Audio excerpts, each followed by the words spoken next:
आजिकल social media रे आपण आदिवासी hair oil विभिन्न प्रकार विज्ञापन देखुथिबे निश्चित।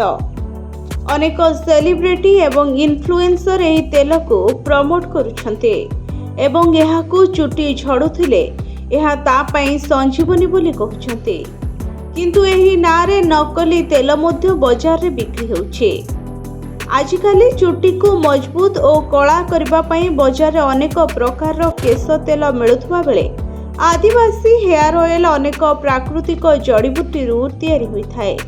एहा द्वारा अनेक चुटी समस्या मध्य दूर हुए, किंतु आजिकाली बाजार रे नकली आदिवासी हेयर तेल मिलुथबारु एहा चुटीर उपकार बदल रे अनेक क्षति करिथाए। एथुरु रक्षा पाइबा पई आपण बाजार उपरे निर्भर न करी घरे ही तैयारी करि परिबे एही आदिवासी चुटी तेल। घरे तैयारी आदिवासी चुटी तेल केवल आपणक चुटी को झड़ीबारु रक्षा करिवो नाही, बरं एहाकू रूपीरु मध्य रक्षा करिवो आउ चुटी को मोटा और मजबूत करिवो।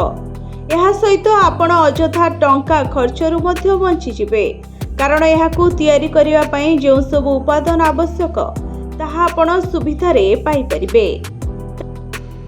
तेबे नड़िया तेल बा सोरिष तेल, मेथी मंची, भृसंग पत्र, अँला, नीम पत्र, ब्राह्मी और विटामिन ई कैप्सूल को नहीं आपण घरे मध्य आदिवासी हेयर ऑयल भलिया तेल तैयारी करि परिबे।